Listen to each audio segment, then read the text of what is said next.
To discuss more on this development via Zoom from the U.S. is Executive Director, Africa Network for Environment and Economic Justice, David Ogola. Thank you for joining us. Thank you very much.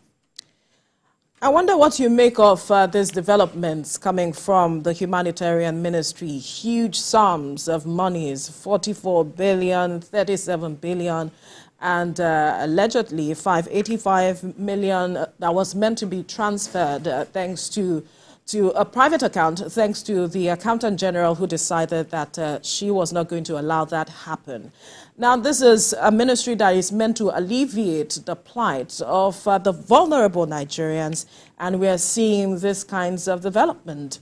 What do you interpret or make of this development? Thank you very much for inviting me to provide my own perspective on this issue. First, I think Nigerians shouldn't be surprised. And if you look at the response across the country, is first looking how previous government also conducted the affair and what has happened.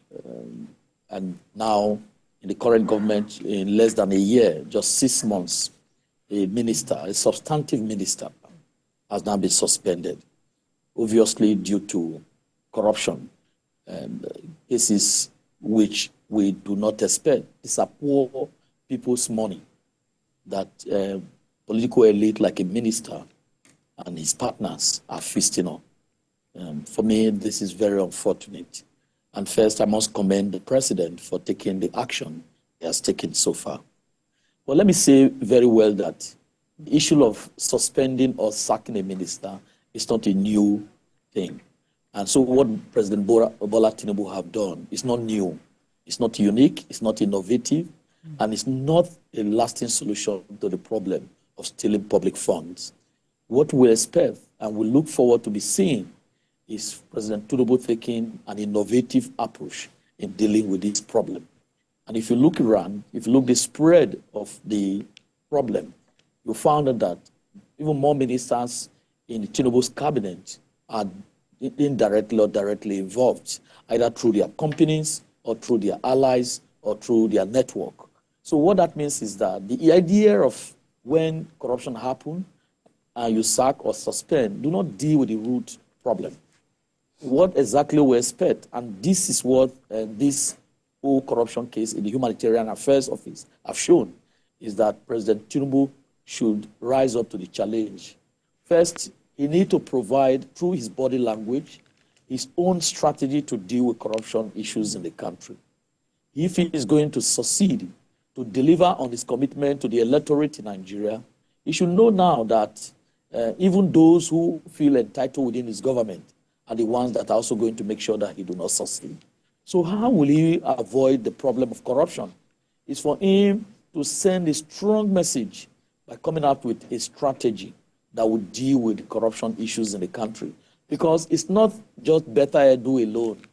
The issue is a systemic one, it's a big problem across the country. There are a number of people who helped in the election of President Tinubu who want to be entitled. And in Nigeria, the way you feel entitled is the benefit you get, like dealing with stomach infrastructure. Otherwise, President Tinubu has given opportunity to a young lady like Betha Edu, and she was even more celebrated when she was given this appointment. One would have expected that, given this opportunity, he would have behaved in a manner to at least encourage the president who has given a young person and a young woman this opportunity. But you can see how it has ended. Now, this woman is very educated. This is not her first time of getting into government appointment.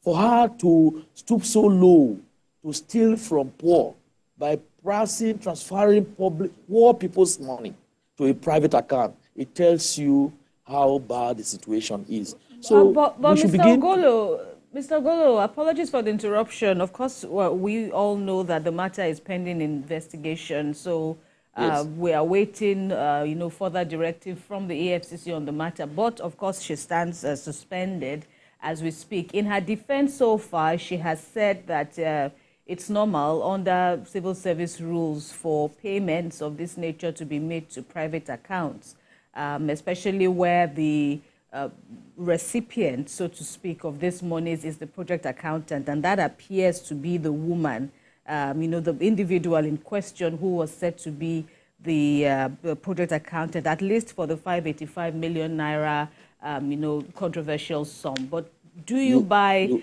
her arguments so far? No, absolutely no. Even just for normal official procedure, the fact that the woman is the accounting officer of that project does not necessarily mean he has to use a private account to administer such a fund. So our explanation even reinforces the doubt on the credibility of the entire process. And as you know, there is an accounting officer in that ministry. And that agency and the agency responsible for the implementation, there are appropriate ways they can go about initiating a process to request for such amount of money to be transferred. So without going to the nitty-gritty how she went about this, the whole idea we are talking about is that putting money in a private account of an individual when that agency has an account is something that raises concern. And you have seen it that it's not just I alone. This whole issue do not came because Nigerian discovered that he put this money in the private account of the accounting officer. It's as a result of disagreement, infighting between the minister and the Halima. So you think it's corruption fighting back? It's greedy. It's greedy. When political elite are not satisfied in the process of trying to settle their disagreement, and the press tend to hear one or two things, and then it's in the public. And so we should not see that maybe either of them are innocent or they are clean or they have blown the whistle upon one another. The fact is that his disagreement is greed that has led to what has happened. So that's why I'm saying that the president, in his response, we commend him, as we have initially issued the statement, for taking this action, at least to show to other ministers that, look, I will not tolerate any one of you who will get to involve in anything that will bring shame to my government. But I want to say very clearly that President Tinubu needs to go beyond this reactionary measure. It won't solve the problem. He will be embarrassed because even this is the only word he has not known. What I can tell you, what is in government today is something that he will be shocked. It didn't start with Tinubu. It will not end with Tinubu. As you are aware, the former minister in this particular ministry was also found handling the investment funds in a way that is unacceptable as well. It tells you that it's a systemic problem. It's not just about Tinubu, and that's why we should be very careful how people try to zero on this regime, as if the problem started with this regime. It's an ongoing problem. So we look for a systemic way to solve the problem. So, all right, let me quickly ask you this question.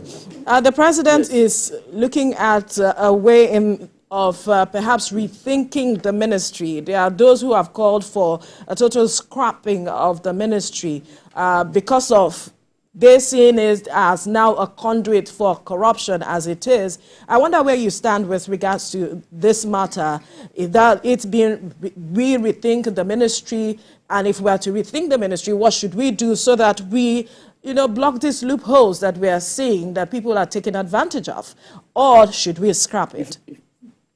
If you recall that this is not the first time money is stolen in Nigeria. So when Abacha money was stolen, was returned back, we had the first Abacha, over 700 billion naira, was returned to Nigeria. Then we have the second Abacha, $325.5 million that was returned to Nigeria. We have the third Abacha that was returned to Nigeria that was used for the 3 major roads across the country, including Niger Delta Bridge. And we also have the fourth Abacha, we had the fifth Abacha. All this money that was returned, if you recall one particular thing that the international community have insisted is the application of the Global Forum on Asset Recovery principles. Principles that include transparency and accountability in the restitution of those money, ensuring that there is a third-party monitoring to guarantee safety of the money going to the beneficiary or of the purpose that the money is meant for.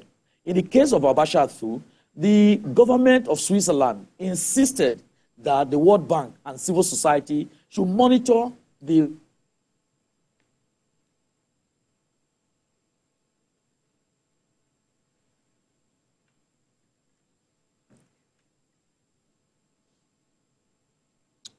All right, Reverend David Ogolo, Executive Director. In place.